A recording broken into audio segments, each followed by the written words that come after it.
Hello, everybody, and welcome to another episode of the Let's Get Chatting podcast. I am your host, Josh, here, as always, vibing, thriving, chilling, just doing good stuff. We've got Jennifer with us today, but before we get into it, I do want to announce that definitely by the time this has been released, there'll be a new merch store on all of my socials, so check it out. And the message is stand up, speak up, feel seen, which is something that we all want to sort of vibe with. And that's a message that I personally feel is really good. So stick with that and check it out. It's on all my socials. And as always, like, comment, subscribe. But hey, let's get into it. We have Jennifer with us today. I want to say Jennifer's had from what I've seen so far, a bit of a mad life and a mad story. So I can't wait to get into it. And at the moment, you have your own sort of life coach thing going on. Yep, that's true. I'm helping families of addicts now. That's amazing. And do you know what? Before we even get into it, I will say this touches home with me, like very much so. My mum is an addict, struggling addict, in and out of addiction.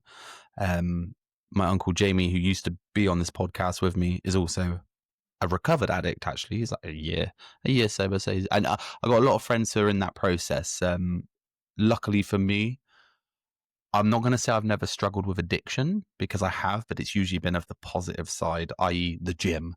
Like I can't go with, so the socially acceptable parts. Yeah, exactly. Although I don't think any addiction is healthy, because when you start like pushing your friends away because you want to go to the gym, I mean, it's one of those.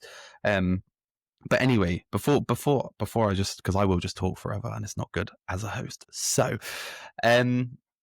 let's go. Firstly, what I always like to ask, because everybody has a different definition of this.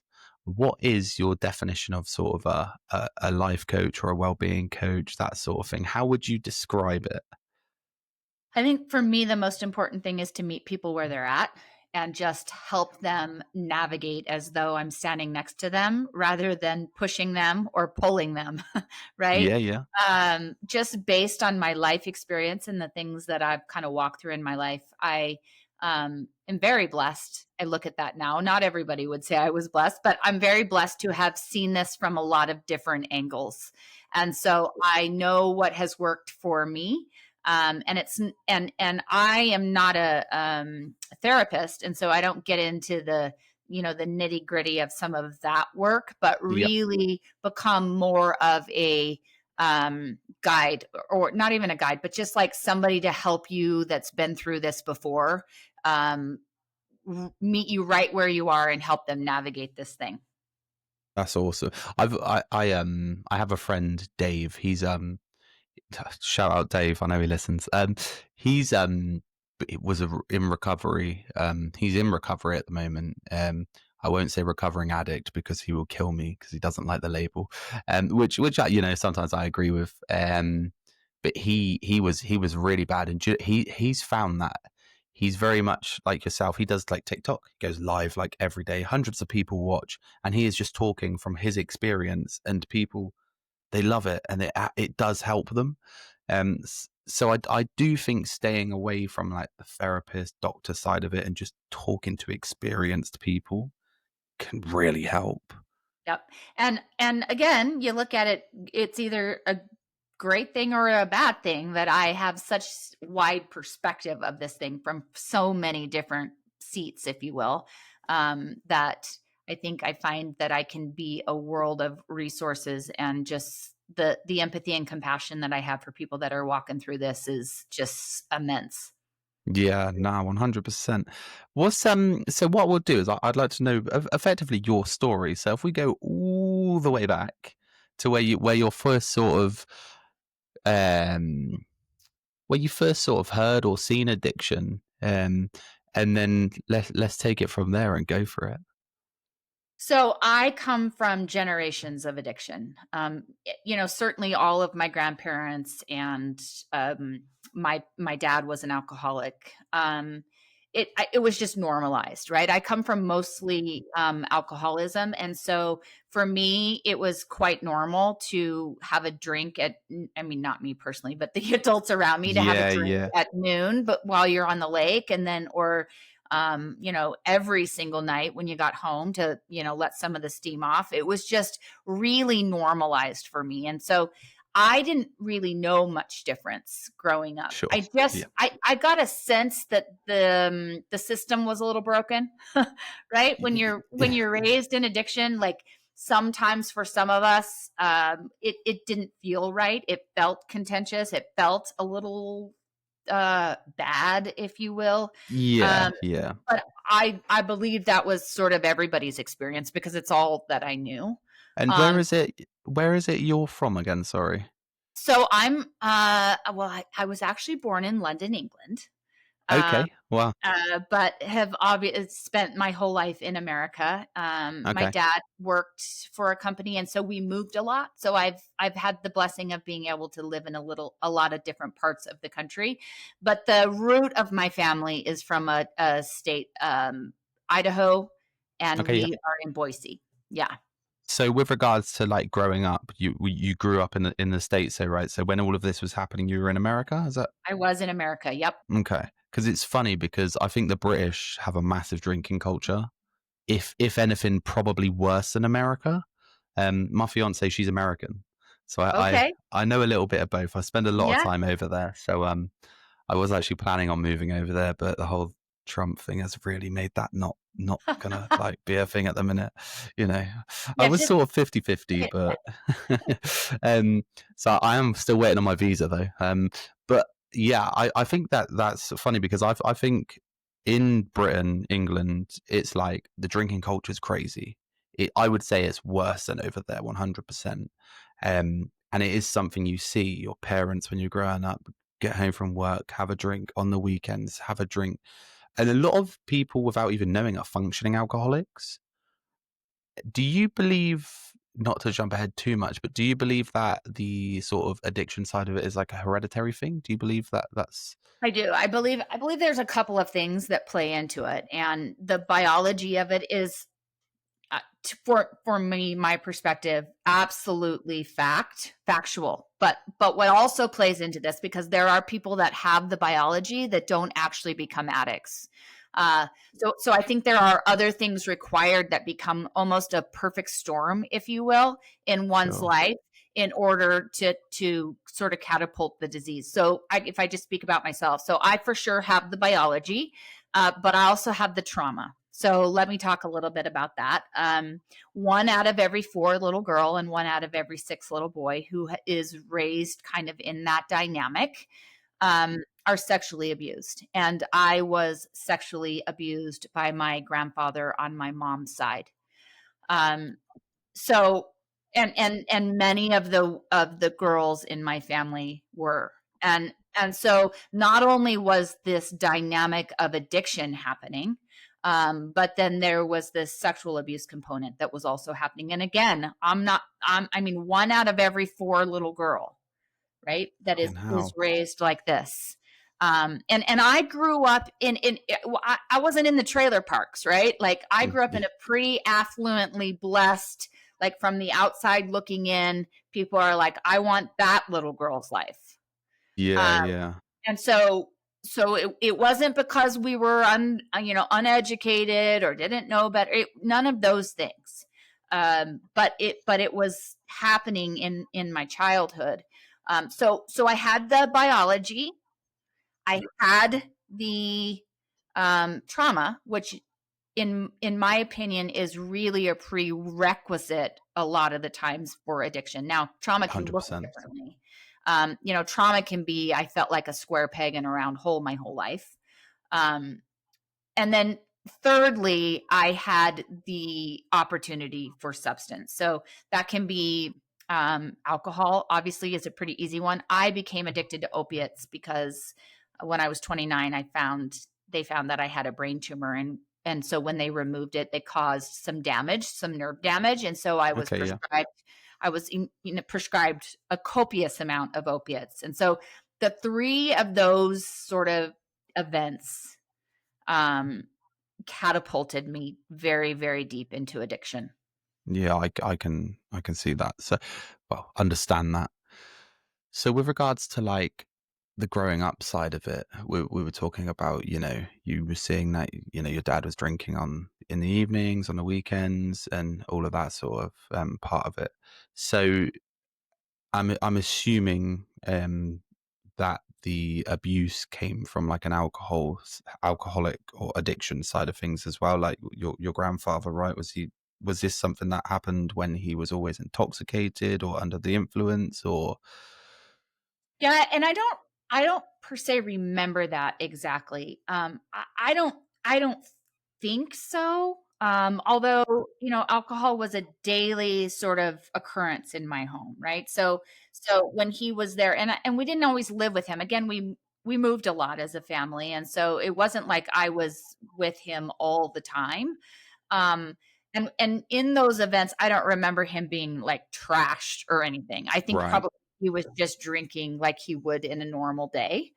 Um, I believe so. He was a twin, and both of he and his brother. My understanding was that they both abused children. So my guess is they had also been abused. So we're talking generations, kind of this thing in my home. And so as crazy as this is to say, it's almost like nobody knew any different, right? It just happened that way. Um, and It's yeah, it's excuse my French, it's fucked up because oh yeah, people don't understand that what you do to your children tend to do. How many broken homes do you see, or, exactly what we're talking about, addiction, alcoholics, drug addicts, abusers, like it leaves such an imprint on people's brain. And it's like, I mean, personally, I think you're a bloody demon. If you do something like that, you are the lowest of the low, like, um, but it is something that, again, it's just, it does follow on, and it kind of, in a way, you're sort of like, you blame them, but you can't. Does that make sense? well, and that's so true for it's the grooming process, right? Hmm. It's how people that don't understand the dynamics sit back and go, "Well, how could that possibly ever happen? Like why would that happen?" And it happens because there's this psychological component to grooming that changes the dynamics of families. And so this has been absolutely true for my life. My grandfather in my home, before we started putting some of these pictures together, was on a pedestal, right? Like he was the patriarch. He was the guy. Like everybody loved. My mom was like, that's my, like, she worshiped her father. And and part of the reason this has been so hard to heal from as a family is because you have to untangle all of that. You have to make sense of all of that. Like my mother has had to really question, was her childhood what she thought it was, right? Is Yeah, she yeah, who she thought it was? And so, sometimes for families it becomes too much.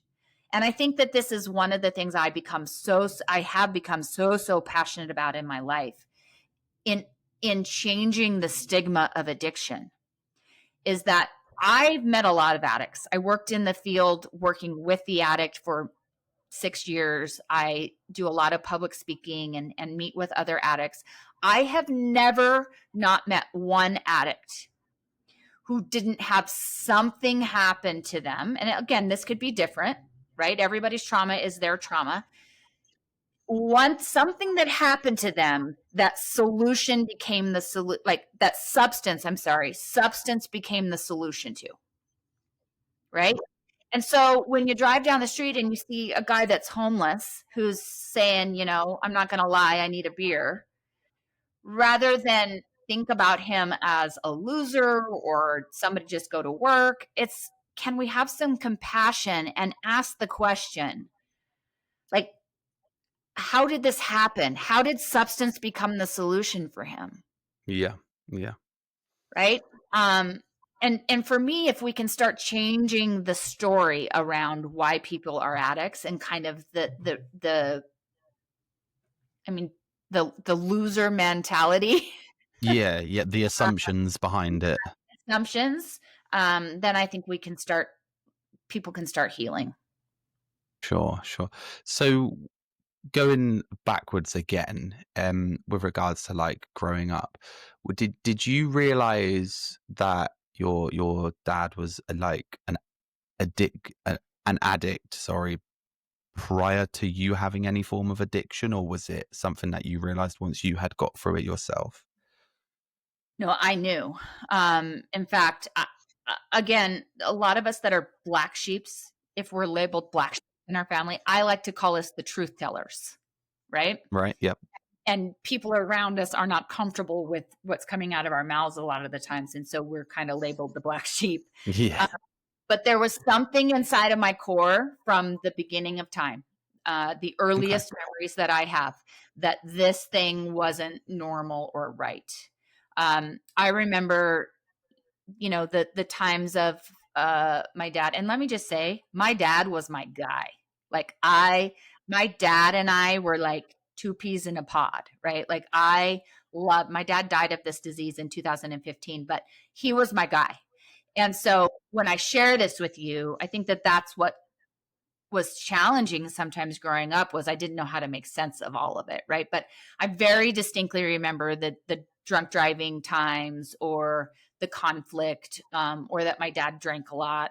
And if any, I couldn't have said to you, I'm going to grow up and be a doctor, or I'm going to have children, I'm going to get married.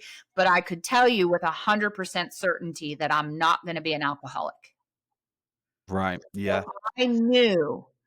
I knew growing up that there was a systemic problem in my home. It's funny because I'm the same. Like I grew up, and again, I'm open about everything on here. Um, I am because I'm in the UK. That I have to word things a certain way. So allegedly, my parents smoke a lot of marijuana. Okay. Um, allegedly, they drink a hell of a lot of alcohol, and that sort of thing. I grew up around all of that. Like police coming through the door, like all of this shit.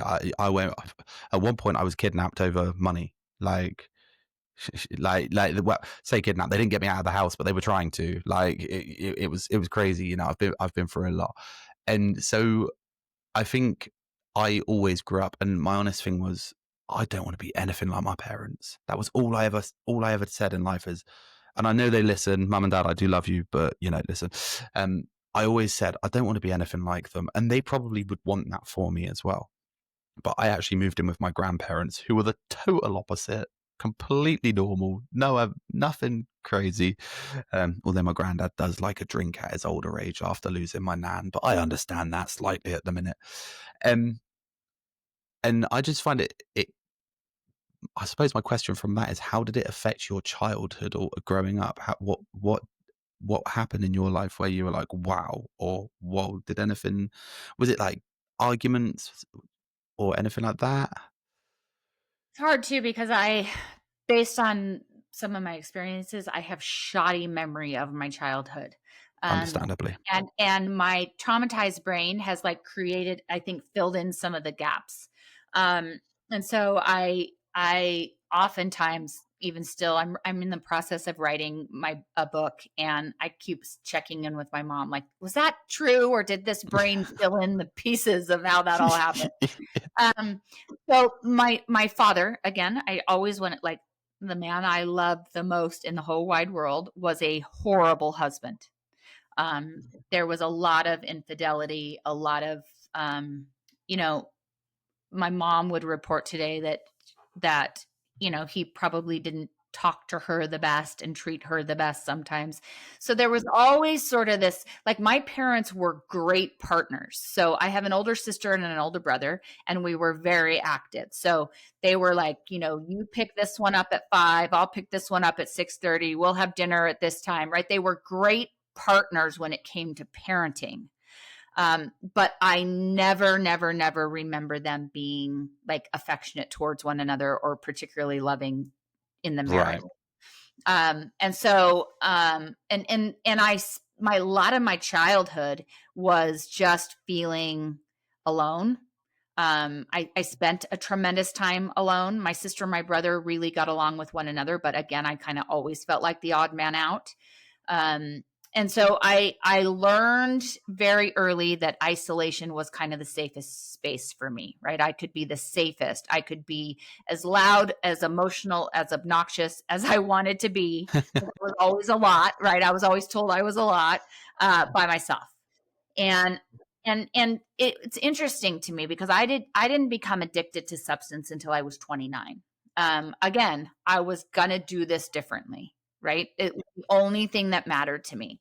And then at 29, I had a brain tumor, and I had focused on not becoming an alcoholic. What I didn't focus on was not using substance to Yeah, solve yeah, to be the solution, right? And so as soon as I was introduced to opiates, I tell people the story. I was about 2 weeks out of surgery from brain surgery. We were home, and I was in my bed, and I could hear my husband and my two kids out in the living room playing. And I said out loud, as though there were another 15 people in that room, where the hell has this been my whole life? Like, in that moment was the first time in 29 years that I felt like I could take a full deep breath, right? right. That I didn't care that I had been abused. I didn't care that my dad was an alcoholic. I didn't care that I felt like my mom hadn't protected me. I didn't care that my siblings didn't really like me. I didn't care that I had just had to say goodbye to my two children 2 weeks before, and I didn't think I was going to wake up from surgery, right? Like, all of these experiences that I had had, in that moment, I was finally going to be okay. And I share people that don't understand what it's like to be in this brain. That was my last moment of choice. Right. Yeah. That was it. After Yeah. that moment, there was no choice for me. There was no moment of, okay, we can still turn this thing around if you go right, but if you go left, you're going to burn it down, right? I was already left. I was only Yeah. taking Yeah. left turns at that point. Um, and so I didn't understand. I had been so hyper fixated on not becoming an alcoholic, that I didn't understand until I started using opiates. Oh, this is why people use substance, right? Like, this is the solution. If substance isn't the problem, it's the solution to the problem. The the problem was all of those things that I just listed, and substance was the solution, and it was a solution for a long time. Right? The rest of the world's looking through a door and saying, "Jennifer, this your life is what are you doing?" And I'm like, "Oh Yeah. no, Yeah. this is still the solution. We're still good." So, with regards to, well, firstly, I mean, having a brain tumor and coming away from that after an operation, props to you, because that's a very strong woman right there. Like, Thank fuck. you. Yeah. Um, and but before you had this moment of like realization that, oh my God, this is amazing. Like, how long had you been on the opiates before? So that's sort of goes with my thought pattern because, well, firstly, I think the I mean, our NHS is pretty crap, don't get me wrong, but a lot of the drugs they give us are not as addictive as the ones you can get in the States. I will Well, say and that. this was in the early 2000s, right? Also, Shit. before sort of the opiate crisis in America started to happen. Um, and I tell people, like, so I had been on them for 2 weeks and probably had a tiny bit of chemical dependency, but my addiction was rooted in this emotional addiction, right? This solution to all of the pain that I had been through in my life. And no doubt I was physically addicted, but that's not what started the ball rolling. What started the ball rolling was this emotional addiction that I had. I think unknowingly the physical addiction was probably there. I speak to my uncle a lot about this thing because he was addicted to the nose powder. Again, Mhm. can't really say it too much. Um, Yeah. and he said it was very much like, one day you do it and you're like, that's cool. And you do it the week after, and then you go, I'm going to do it Saturday, Sunday, and then it's like after Saturday, Sunday, it's like, Saturday, Sunday, Monday, and next thing you know, you're doing it 7 days a week. it is a slow process, and very much obviously it's if you're prescribed something by a doctor and you're taking it because you're told to take it, right? Again, big pharma. I've got a problem with you as well, but we can't get Yeah. into that, right? But I think it's very very similar in a sense of you're just taking it, and your body's now craving it and needing it without you even knowing because you're always on that high. So, like, again, allegedly, I've smoked marijuana once or twice, allegedly, Yeah. um, and You had. yeah, If I had smoked it. yeah, it feels fucking amazing. Yeah. Like it does. You, everything's like everything you touch, you get an extra sensation, and you're like, whoa, this is. I mean, you'd never want to be like it 24/7, but you can understand where when somebody takes drugs specifically is why they go, oh, I'd do that again. Mhm. You, Well, you and know, for me specifically, so, in my 14-year addiction, I was prescribed everything I ever took, right? And so fucked up. if I were to list to you right now sort of what I was being prescribed, you would lose your mind. And again, this was in the early 2000s in the United States of America, where we had what we now call the opiate epidemic. People were being overprescribed, and I wasn't being overprescribed, I don't think, in a malicious way, but I had this medical condition that nobody could figure out. And I was going to the Mayo Clinic, which is one of the top research sort of hospitals in America, and try to find a solution. And nobody could really figure it out. And so, in order to help me, they were continuing to prescribe. And of course, as they prescribed, it took more and more and more and more. Um, and I could go on and on and on about that sort of experience that I had with our medical community while I was going through that. But it just was what happened, right? It just I was overprescribed, and I became the villain in that story, right? Yeah, Because somebody gets to the point and they're like, oh my gosh, she's a drug seeker. Well, yeah, I am now a drug seeker because you helped me get there, right? yeah, But at some point they are like, oh, we want nothing to do with this. So for sure it was a journey with the medical community here. But um I what you're speaking about is when we started this thing, I was like, well, this is okay, right? Because they're telling me to take this many every hour, then it feels like this is okay. And it was okay until it wasn't. That's, I think, the problem with this whole thing is it was okay until I was like, oh, well, now we need more, and now they don't want to give it. And um that for sure was one of the reasons why I ended up getting sober. But I do want to touch on this because I think it's an important part. October of 2016, um, I found out that I was my son's drug dealer. fuck. To speak about this addiction without sort of adding that um, piece to it feels like it wouldn't be complete. So I found out in 2016 that my son, it had become his solution as well, right? He had watched his mama do life by getting high. When life was good, she got high. When life was bad, she got high, right? She did all of the things. And when he started struggling with his own mental health and depression and anxiety when he was a teenager, he started allegedly smoking marijuana to help manage some of those mental health stuff. And then it grew into me being his drug dealer. And I don't say that lightly, right? That's not a gotcha. That's No, no. the truth of my family. And I wish I could tell your audience that the day that I learned that I was my son's drug dealer, that was the day that I stopped. I wish more than anything that I could Yeah, say that, right? I wish more than anything that I could say, I loved my son so much that I was like, what are you doing? And you got to, but that would be a lie yeah, because yeah. I continued to use for several months. after I found out that he was addicted to my opiates. And he was definitely a catalyst for me to start the process.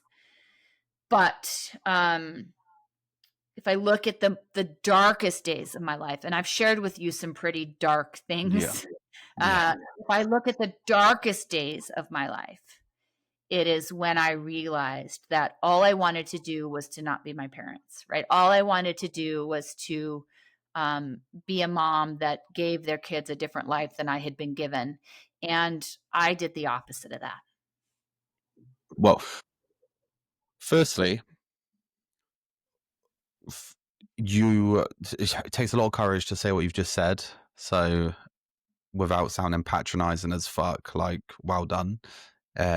Not a lot of people would even open up and talk about half of the stuff you've spoken about, but that is, that's deep shit. And I mean, yeah, all props to you. I'd love to like clap and stuff, but it'd probably fuck the audio. So, but no, generally, I'm, I try not to make a joke out of everything. So, No, but please no, do. genuinely, like, you should be so fucking proud. Like, yeah. Um, Now, if you're happy to, what was like when you say you were your son's drug dealer? In what dynamic? In what sense? How was that a thing? Yeah. So again, he started allegedly smoking marijuana when he was about, I can't really pin down a time for him, but I think somewhere around 15. There is an epidemic in at least the United States of America. I don't know where you are. Uh, we have young boys specifically. I mean, girls are doing it too, but the studies are really coming from a boy place. And we've got young boys that are starting to smoke marijuana at a pretty young age, and it's changing the chemistry of one's brain. So you talk about my son. So he has the biology, obviously, he has the trauma, right? That Yeah, we talked yeah, about. And then now at such a young age, the marijuana is, this is the marijuana in America right now is not the 1960 marijuana that our grandmother and grandpas were smoking, right? It's a different strain. It's doing different things, and it is changing the chemistry specifically of these young kids. And so he started smoking, I think, 14 or 15. And I would it was around the 17 age, maybe late 16s, when he started dabbling in opiates. Now, this is the thing, it wasn't hard because the majority of my time I was laying in bed, sometimes passed out, right? He tells a story that he came home from school one afternoon for lunch with his girlfriend, and I had fallen down the stairs and passed out at the bottom of the stairs. And he picked me up and took me to bed. And while he was walking out of my bedroom, he just took my pill bottle, poured it out, and carried on. Right. So it wasn't hard. It wasn't something that he had to work very hard at. And as soon as we figured out what was going on, we started to do things like put him in the safe. And then he would figure out a way to get in the safe, right? Like, us addicts are very resourceful human beings, right? If we need to yeah. find our substance and get it, we will get it. And that was true for him too. And so, um, and, and we started to have peers of his, like reaching out to his sister, like something feels off.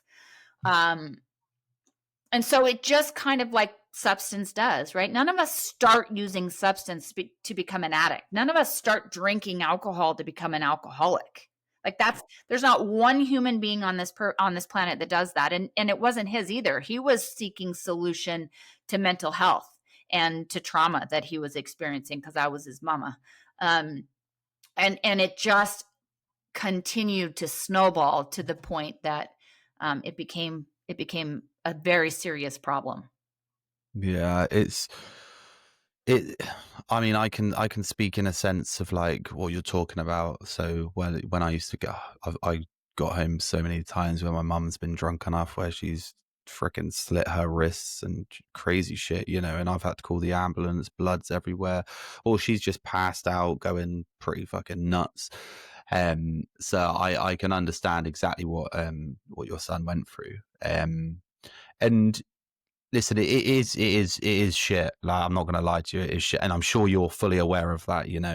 Um, so touching on sort of that side of it, I'd like to talk a little bit more about like your life and how the addiction affected your life when you were down this path of substance abuse and whatnot. Like, is there any sort of, did it affect like your work? Did it affect your family? How what sort of things was going on in that sense? Um, well, yes to all of that, right? That's just the way addiction works. Yeah, yeah, At of least course. my flavor of addiction anyway. Um, I got married when I was 23 years old and was a stay-at-home mom. I mean, lived the dream. You talk about like I believed that I had broken all the chains, right? Like I had an incredibly loving marriage. I was a stay-at-home mom for these two babies that I just would leap out of bed in the morning to get to be their mom. There was no real substance in our home, right? There was some occasional drinking or whatever, but it wasn't impacting anything. Um, and so that sort of root of my family was the absolute dream. That what I fantasized about as a child is kind of what I had early on. And then I got sick and everything changed. And I think for if I could speak for my husband, and I can't, but I'll try. The component of this thing that was challenging was, yes, I was addicted, and all of these things were falling apart because of it. But I also had this medical condition that was tied to this addiction that kept him like he loved me, right? Even though I was burning things down everywhere I looked, there was like still this component that I had this medical condition and that I was, somehow not as responsible for my addiction as I should have been, maybe. And if he was sitting right here next to me, he would admit he is the best enabler on the planet. So if my prescription was due at midnight on a Tuesday, he was there at 12:02 picking it up in the morning, right? Again, he loved me, and I was in pain, and I had this condition, and so a lot of this played on for quite a while, longer I think than probably it would have had I not had this medical condition, because I think people had a lot of empathy and compassion for that piece of it. Um, Yeah, yeah, I get what you're so, saying. and even my kids, my daughter would tell you that it wasn't until she was in high school. So when I got sick, she was 5. It wasn't until she was in high school that she remembers having an understanding that's like, this has nothing to do with that. She's a drug addict, right? Yeah, Like, yeah. like years, decades later, she put the connection to that this didn't have so much to do with my medical condition anymore. So I think that played into my family dynamic a little bit longer, for sure. Um, when I got sober, I had been married for 21 years, and I believed that as soon as I left that facility, I was going to be given divorce papers. Like I had put my husband through it, Yeah, no, 100%, yeah. right? Like he was over me. Like he didn't want me to die from addiction, but he was so over me at that moment. I mean, what a guy for sticking with you though. No, Like, yeah. you No. know, Well, and the fact is, I'm happy to report we're still married. woohoo, big up Jennifer's husband. Like, come on, Yeah, that's no we good. we did it, right? We walked through that, and it's one of the hardest things I've ever done is rebuilding that relationship Of and course, yeah, regaining trust. I tell a lot of alcoholics and addicts that I have the honor to speak to now. It's like a lot of people when they get sober have this mindset that it's like, okay, I've been sober for 15 seconds now. You need to stop being so angry, right? Like that was all in the past. Like, can yeah, yeah, can we move on? And that for some reason was not the mindset that I had. In fact, still to this day, there are times where either my daughter or my son or my husband still have to have a hard conversation with me about how they were impacted. And I'm still open to hearing those those stories, those, their need to continue to have conversations. Now, have we moved past it? For the most part, we have, right? And partly that is because I wake up every day with the mindset that they deserve a living amends. Like, I do this work today. I try to help families because of them, right? Yeah. Because Yeah. I want to help the version that they were when I was walking through my addiction. And so mostly we have healed from this thing. We have moved past it, but there are still days where they have to have difficult conversations with me about something that I said that was triggering to them, or something that I did that was triggering to them, or they're they're pissed today because they even had to experience that. And I continue, and God willing, I will always continue to be open to those conversations so that we can heal together. Yeah, nah, that's a great way to deal with it, though, because like you say, some people do just think that, oh, I've quit, like that's it, it's done, it's over with, and that is not the case.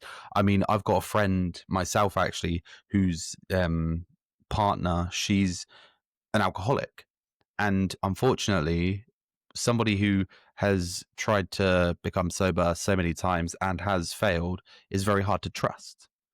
So he breathalyzes her every day after work. He will breathalyze her, and it is shit and it is hard. But like you say, addicts are very resourceful and they will do anything. I mean, it was only last week that turns out she had a drink, and it's like shit. Um, so, and again, addiction can last a very long time, and I personally won't sit there and say someone's always an addict. I will just say they're recovered. Some people view it differently, which is absolutely fine.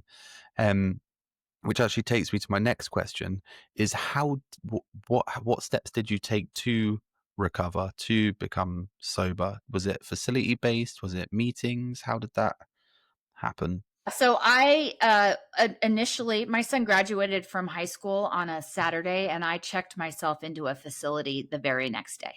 And that didn't happen by accident. That was pretty purposefully symbolic, right?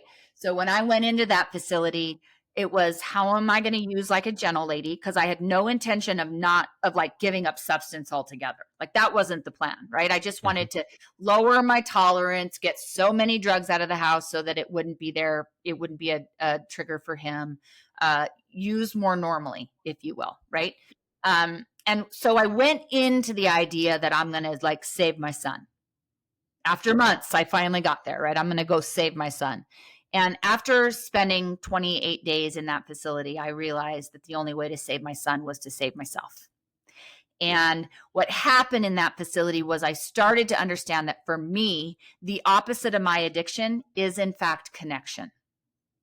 And it's a three-pronged idea, which is I needed to connect to a higher power or something spiritually, right? And I'm a like, let's create and figure out whatever that is for you personally, right? So I needed to find that because I believed that my higher power had basically abandoned me when I was that little girl being sexually abused by my grandfather, right? Which is totally Like understandable. like that for me, I that was the ultimate, you really aren't lovable. Like, you really are a piece of shit, right? Because look, your higher power abandoned you. So that was my mindset. So learning how to connect with this thing called a higher power, learning to connect with other people, because right, I was an isolator, and I believed that the only person that was going to take care of me was me. And so starting to put my toe in the pond of, can I trust? Can I lower these walls a little bit and start building connections with other people? And then the third one was authentically building a connection with myself, Yep. Okay. which required those other two. I don't know if that's good or bad, but it just did, right? That was kind of the third one on the list because I had so much shame. Some shame I acquired from other human beings that weren't good human beings, and some shame I compounded on myself through my addiction, right? Right. So I just had this boatload of shame that needed to be dealt with. And in order for me to connect with myself authentically, I had to start working through some of that shame. So I got out of that program and went to an outpatient program that I really met my people, right? The people, like my people that I got sober with, that I would lay in front of a truck for, that understood my shame without me having to try to explain it to somebody. Yeah. Um, and that began and then I also did 12 steps. So again, I'm one of those people, you can recover however you recover, right? We all deserve to walk outside of this hell that we're in. I just did it through a 12-step program. And so through sponsorship and working the steps, and I believe that the steps for me were the greatest gift that I was ever given. I tell everybody, like anybody over the age of 15, I think should have to work some variation of the steps, because it works on that connection piece, and then it works on our shame piece, and then it works on how do we make it right with the world, and how do we start, and then now that we've done that, how do we live life so that we can maintain our sort of peace and serenity. And so for me, that's been very helpful. Um, and then the third part of this that has been so important, that is also tied for me through the steps, is just this service, right? It's like making sense. I created a lot of darkness in the world, right? I, Yeah. I created a lot of trauma, if you will. Like the path that I walked, there was devastation all the way around. And so one of the ways that I am able to make sense of any of that now, and help with my shame, is to serve to serve humanity, right? To bring light somehow to it, to try to help people that are walking through something similar that my family and I walk through. Yeah. No. Again, like you say, not everybody heals from addiction the same way.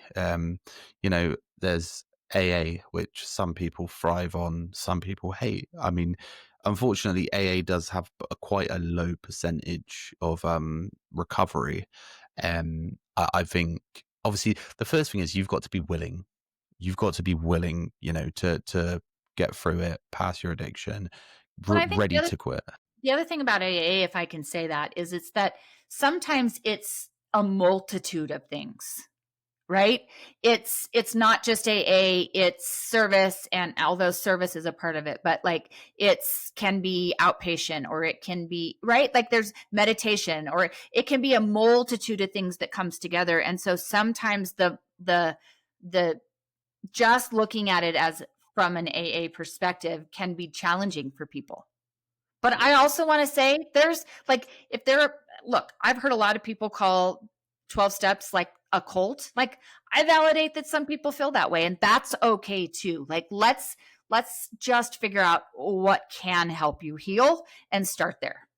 I mean, it's individual for everybody, isn't it? At the end of the day, like there's it's like I mean, for me personally, believing in any god, for me personally, seems very cultish. Like I'll be Yeah, honest, like I've I watched love enough that Netflix for you. documentaries, and Yeah, every one of these Netflix cult documentaries starts as a religion. So I'm like, I'm staying away. there are a few of those. Yes. So I personally would deal with things totally different to anybody else. So to the just to quickly touch on like the 12 steps program, what is that? Because there might be some people who don't have a clue, and personally I'm not too au fait with it. So if you could just a little sort of idea walkthrough would be great. Yeah. So AA is based in just a community of people that are like-minded, right? That have these 12 steps, and they are written in order. So you don't get to do step 9, which is one that you hear about, which is making an amends to somebody, until you have works 1 through 8, and that's on purpose, right? So the beginning of it is finding a connection and an idea of surrender, right? Understanding what I have control over and what I don't have control over. And then the steps work you through that. And then they talk about like, where are your resentments, and where have we made some decisions in our life that maybe looking back, we have some shame around or we regret, right? So we do that, and then we work through the amends part, and then the last 3 steps are really like, how do I take this information and this new mindset and just go out into the world, right? And I continue to do things like reflect and serve other people, and have a connection with my higher power. And for me, it now is a way of it's a tool, right? It's Yeah. just like the other tools that I have. So meditation is a huge tool for me now because I still have pain, FYI, right? Okay. Like stopping to use opiates didn't take my pain away, so I still have pain. And so like meditation has become a huge tool for me to deal with my chronic pain, right? So the 12 steps is just another tool that I have in my toolbox to be able to help me sort of find some peace and serenity. Okay. No, that's interesting. And like I say, it's very hard because I feel like I'd be the person who'd be like, nope, I'm done, I'm quitting. And I did that with smoking cigarettes. Like I was just one day like, done, I'm out, see you later. So, and it doesn't make anybody weaker or stronger. I think everybody's just an individual person who will deal with it a different way. And how is it that your son? Because how's your son got on? All good, past the addiction, and how did he? So, my son got sober in September of 2020 during COVID. And so he used for another 3 years after I used. And that was for sure the most hell I've ever been in my life was those 3 years after I got sober and no longer had this only coping skill I ever had, or the only coping tool I ever had was substance, right? It's how I Yeah, dealt with all things. And so I'm dealing with the heartache of my son kind of walking through this during that time without sort of that security blanket. I am so grateful that he ultimately decided to get sober. He is thriving right now. He has awesome. a little year old little girl. He's purchased a home recently. He and his girlfriend are doing really well. And not to say there aren't journey, right? Of Because course. this is the thing. And I want to touch base about something that you said, which is some people stop using cold turkey. And that is for sure true. But I do want to say this to your audience, which is substance is not the problem. Substance is the solution to the problem. So if I only have one coping skill, which is opiates, right? When life is good, I get high. When life is bad, I get high. When I'm sad, I get high, right? It's the only coping skill that I have. And I remove the coping skill and I do not add something else on it, right? So I just stop using, but I haven't added anything. Sometimes we're just sober, but we're in hell. Yeah, those demons are gonna come back, and you're We're not in gonna be able to. hell, right? Because I don't have any coping skills to deal with my shame. And I don't know how to deal with deep sadness and deep pain or deep regret, right? I Substance was the only thing I did that with. And so when people just stop using, I love that they can do that. But oh my gosh, please find something to add into your life that is a coping skill for those hard times, right? A lot of us use substance because we are pain adverse. We don't know how to deal with our own pain and we don't know how to deal with somebody else's pain. Like we're typically really deep feelers, right? We love really hard. And so when we take the substance away, but we don't have anything else to add, like the empathy and compassion that we feel, the depth of it sometimes can be burying. And so if your audience hears anything, substance is not the problem. Substance is the solution to the problem. So when we stop using substance, we have to add something else into our life in order for that to be the solution now. Yeah, I agree. I'm in total agreement. I think that with a lot of things actually, like, I put a recent post out about antidepressant medication. I'm like, dude, why are you taking these meds unless you've got a chemical imbalance? Because you could see a therapist. All you're doing is the doctors are giving you a solution. Yeah. They're not fixing the problem. Yeah. They're looking at the symptom, not the illness. I You do know. think though, if you have a chemical imbalance, they are super important. Yeah, I did have to highlight that Yeah. massively when Yeah. I put the post Yeah. out, of course. Yeah. Um, but again, like, there's so many, and if doctors do it, people do it. Everyone looks for the quick solution. No one. Some people don't want to do the hard work and actually find the actual the root cause of this issue. You know. So definitely I agree with that. Is most people who are addicts have, like you've said, a deeper trauma, and they need to fix that trauma as best you can, or learn a coping mechanism from that trauma that isn't your addiction of choice, And essentially. I think this is true too. Like, again, I've had the blessing of talking to hundreds of addicts, right? And one of the things that I think is so interesting is when we are in our disease, or even growing up in our childhood, and this was true for me, like it felt like I my life was hard. But if I looked out at everybody else, it felt like theirs was easy. Like I felt like I was broken and I was the only one having to do hard, right? I was hard adverse for sure. Like I didn't understand why life felt so hard for me. It was like everybody else was given a manual at birth. Like, if your heart's broken, page 154, if you have a flat tire, 35. And when I was born, it was like out of print, right? And they're like, "Oh, sorry, you're going to have to do this on your own." Uh, and the truth is, sobriety is hard. Waking up some mornings, even after all of the work I've done in the years that I've been sober, waking up some mornings and feeling buried by shame.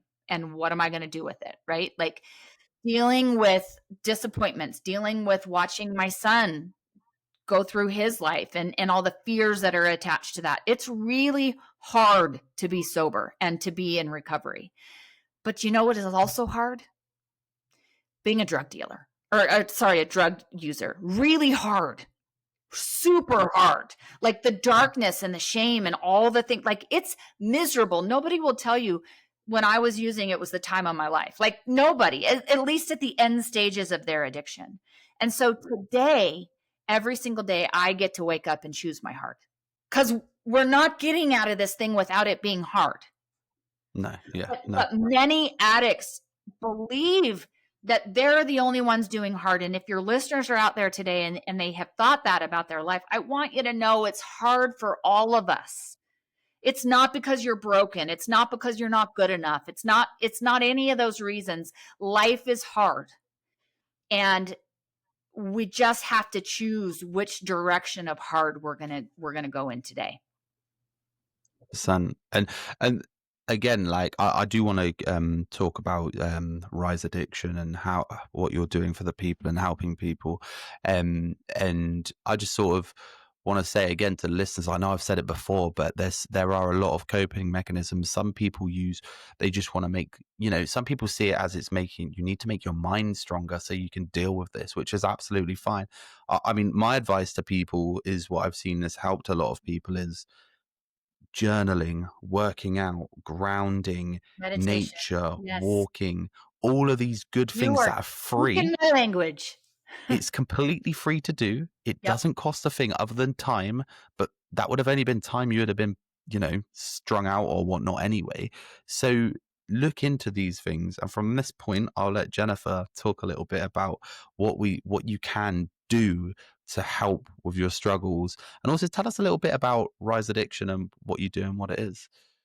So my website is www.riseaddictionlc.com. And what I'm doing right now, and let me share this story and it will make more sense. I had been sober for about 6 months. I'm driving in the car with my husband and I'm telling him all of the amazing things I'm doing. I'm like on this natural high. I'm like, I'm meeting these people and we're working on this and I'm learning about shame and I'm doing all of I was just so excited.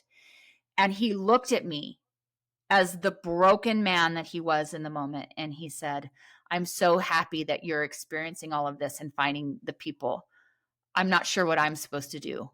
I've been along with you for the last 14 years too."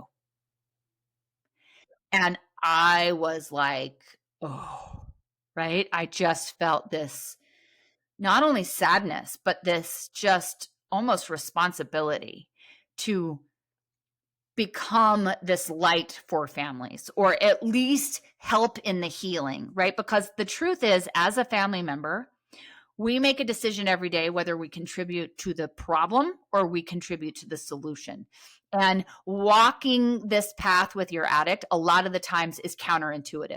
What I'm supposed to be doing, especially as a mama or a dad, is sometimes counterintuitive to what our society has told us parenting should look like, right? What society has told us love should look like. And I'm not a tough love kind of gal, but there's some counterintuitiveness to this. And so I needed connection to get out of my isolation as an addict. Families need connection to get out of their isolation of what addiction has created in their life. This can be the most isolating experience of one's life, and they don't have ever need to have taken a substance on their own. And so when I walked through this with my husband and have seen the impact that my children have had from my addiction and my impact that I had with my dad, and my grandfather and all of those things, and now my impact as a mama and what that has felt like walking through my son's addiction, it became something I couldn't deny. I was like, this is exactly what my purpose is and what I need to go do. And so at Rise Addiction, again, riseaddictionlc.com, that's what we do. So I have individual sessions where I can meet people, and I've never done it in the UK, but there's no reason why I couldn't help somebody even in the UK, right? I help Yeah, people no. all over the country, and I help people in person as well. And so it's individual sessions to sort of learn how to set boundaries, learn how to not be pain adverse, learn to stop enabling, learn to start building true trust and rapport that's not attached to somebody's potential, and starting to really meet people where they're at, right? Like their authentic versions. Another thing that we do is we have coaching calls. So twice a week, we have people from all over the country that jump on and are like-minded people that get to connect and build that rapport, and community. And then additionally, the third thing I do is I have these retreats every 6 months where people, again, come from all over the country, and we get to be in person together and do the meditation and the wellness and the learning and all of those things together in the same environment, which is pretty magical also. So it is something that just lights my soul on fire as I am helping people find peace. And that to me is why I have walked through everything that I have walked through in my life. And now I have that mindset, right? Which is, yeah, would I go back and maybe not be sexually abused? Yeah. But you know what? If I hadn't been, I'm not sure I would be here with you today.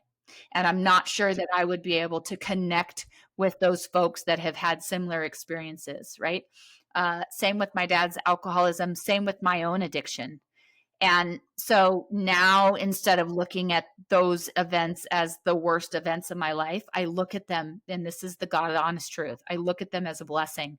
And I'm incredibly grateful to have experienced that just so that I could be right here, right now, helping other families navigate this thing. Yeah, that's a phenomenal way of looking at it. Everybody's got a path, in my opinion. Everybody's got a path, and if you look back in regret, you're just gonna put yourself down anyway. So you just look forward, people, and everywhere where you're at today, you have been led there by something. Like I said, I don't believe in God, but I believe in something. It's just my God, so I don't have to cult up with anybody. um, yeah. And I mean, what you do sounds amazing. I mean, the retreat sounds phenomenal. It is That sounds pretty great. phenomenal.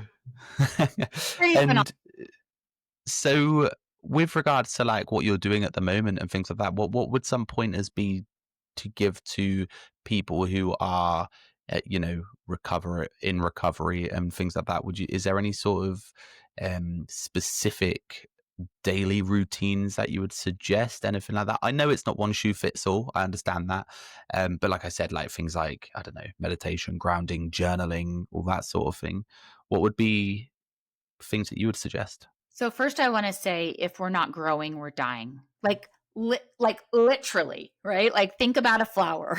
If we're not growing, we're dying. And that has been true for my life. And I was so uncomfortable with change and so uncomfortable with being uncomfortable that I, in fact, didn't grow and then was dying, right? Like in my addiction. So if I were to say to anybody, and in all of the different ways we recover, is that if you're not growing, you're dying. And so we constantly need to be pushing ourselves into an uncomfortable position, right? So I often say, if I'm uncomfortable, I better be doing it. If I'm like, oh my gosh, that makes me uncomfortable.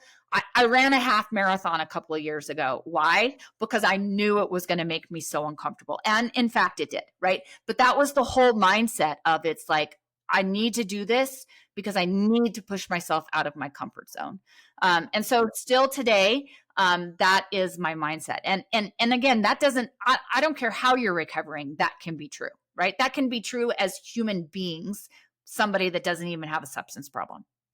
But the things that you spoke to are it for me, right? It's the meditation, the journaling. There are people that hate journaling, and I want to ask you this question: do you think that journaling is something that needs to be like publishable when you're done journaling, right? Like so articulate, so beautifully written that a publisher would come by and say, "Hey, can I use all your journals to like make this book?" Like that's not what journaling is, right?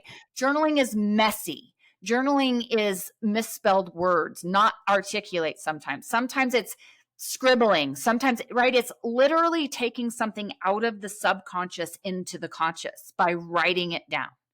Yeah. Um, Yeah. and to be honest with you, if I have a client that's not willing, at least to explore journaling, and it makes people uncomfortable, it's like I I can't help you unless you're willing to do some of these things that is going to push you outside of your comfort zone, right? Again, it's an Journaling is uncomfortable a thing. journaling is a huge one, huge. Again, meditation, nature. So, you speak to, I don't believe in God, but I believe in something. That's so true for so many people. And nature is that something, right? Nature is where they feel sort of that spirit or that bigness or the groundedness.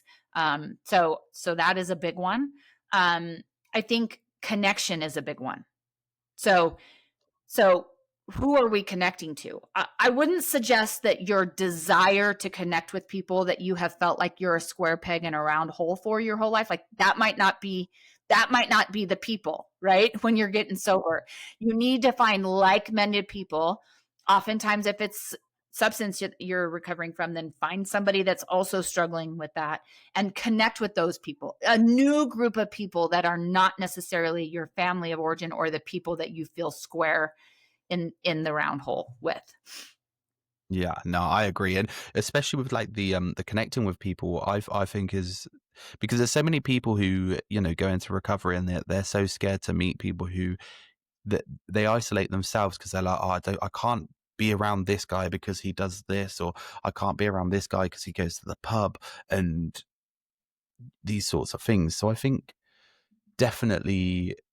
And again, the boundaries is very much like David Goggins says. I'm sure you've heard of him, but mind calluses. Yeah. You've got to build those mind calluses. Like my friend Dave, again, I use it. He's like such a phenomenal guy since recovery, and what he does is unreal. So I do talk about him a lot, but he jumps in a freezing ice cold shower every morning. And he says every morning it fucking sucks, but you're making your mind stronger, and that's what it's all about. And that it's not just for recovering addicts, it's for everybody. For humans. Yeah, it's for mankind. And that's, I think, one of the greatest things about being in recovery is it's like, I see that now, right? Like, I see that I'm not the only one that was going through a hard time. Like, as human beings, we struggle with this stuff. I just found my solution because of my biology and my trauma, right? And some people don't have that particular struggle, but the mind is a struggle for all. And so these things work for anybody, whether you're struggling with just you're down in the dumps right now, or you're going through a divorce, or you're becoming an empty nester and you've had kids for all of these years and now you don't know what to do with yourself. Like, these principles work for all of those people. 100%. I mean, is there any final messages that you'd like to get out to people? I But have a final question for you okay, before no, before we end, but I'll let you say your piece. I just want people to know that they're worth it. I just want people to know that even if you are in a dynamic where people aren't exuding your worth back to you, that does not mean that you don't have worth, right? 100%. And that we are broken humans walking through the world trying to make sense of all of this thing, and sometimes my brokenness will make somebody else feel unloved or unvalued, and it's just not true, right? You have worth, you have value, and you deserve peace. 100%. I couldn't agree more. I could not agree more. Um, I've started this new thing. I spent like the past like 3 episodes, and what I like to do is ask people at the end, just for a little bit of lightheartedness, and also to find out a little bit more about the person.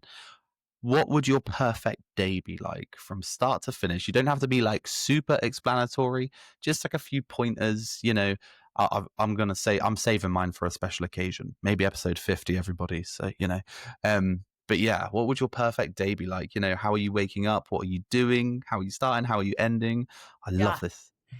So there is a little city that has a big lake. It's a recreation kind of place about 2 hours from me, and I have a lot of history there as a child.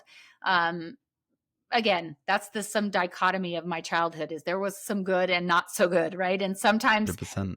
those things happened in the same place, and this was one of those places. But I would have my entire family, so all of my nephews, my kids, my family, right? And we would be on the water, on the beach, jet skiing, having fun, eating snacks, and like understanding the roots of my history, like all of it. So I learned to swim in that lake. Some bad things happened to me, and all of those things are still true, good and bad. And that would be the place that I feel closest to my God, and having all of my nephews and my sister and her husband and just everybody there would be the best day of my whole life. Fuck yeah. Sounds awesome. Sounds amazing. Well, it's been an absolute pleasure. It has. Genuinely, like, the more people I speak, everyone's just so nice. Like, I've never met so many nice people since podcasting, so it's great. But no, you've been like super open, and just show what a strong woman you are is phenomenal, and how you've got through the things you've got through. And it is, what we're here to do is try and get the rest of the people to be as strong and get through these things. But it's unfortunate that 70% of people probably wouldn't at the moment. um but yeah, I will put your website in the description so everybody can get it. And as always, people, thank you for listening. We appreciate you being here. And if you've got this far, do not forget to like, comment, subscribe. And I'm on all the socials now: TikTok, Instagram, Facebook, YouTube, Apple Podcasts, Spotify. I'm everywhere. So just find it, share it to your nan, share it to your dog, share it to everybody, share it to your friends. Because I do believe what we're doing here is for the betterment of people. And if you shared it to 100 people, it could help one, and that's more than enough. So I appreciate you all watching, listening. Love you all. Mwah. Bye bye.